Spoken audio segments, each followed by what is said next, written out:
Relief welfare অ্যাসোসিয়েশনের তরফ থেকে আমি সুভাষ পাইন আজ একটি শুভ দিনে একটি শুভ কাজ করতে আসছি। আজকে আমার মেয়ের জন্মদিন, তো সেই হিসাবে ওকে সঙ্গে নিয়ে চলে আসলাম বন্দরের খেয়াঘাটে। আর দেখতে পেয়েছেন আজকে 7টি কচ্ছপ আছে, তার ভিতরে এটা কিন্তু খুবই একটা বড় সাইজের কচ্ছপ।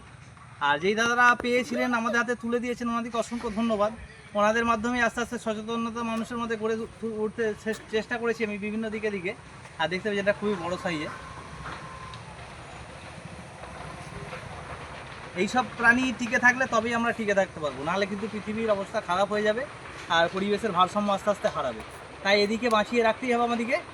আর এটি বড়, আর এর ভিতরে মোটামুটি 6টা আছে, মোট 7টি। আজকে বন্দর খেয়াঘাট যে রূপনারায়ণ নদী, সেখানে আজকে রিলিজ করতে আসছি। আর আজকে আমার এই মেয়ের জন্মদিন, সেই হিসাবেই আসলাম সবাই মিলে।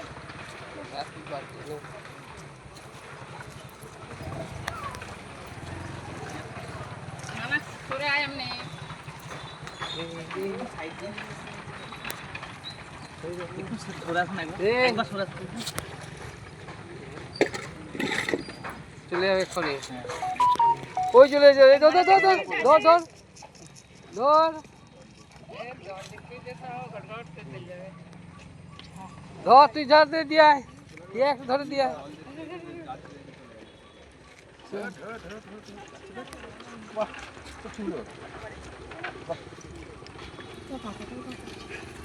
ভাই বগুলোকে নিয়ে এদিকে দেখ, এদিকে দেখ, মানে এদিকে দেখ।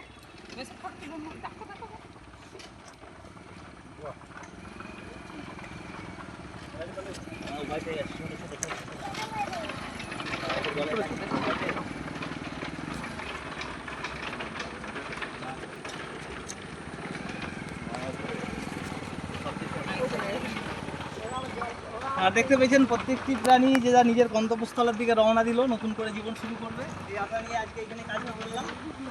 আর সবাইকে অসংখ্য ধন্যবাদ। এইভাবেই সবাই পাশে থাকুন, আর এই প্রাণীগুলো জীবন বাঁচাতে হবে আমাদেরকে মাথায় রাখতে হবে এই জিনিসটি। ধন্যবাদ। চলেছে মানে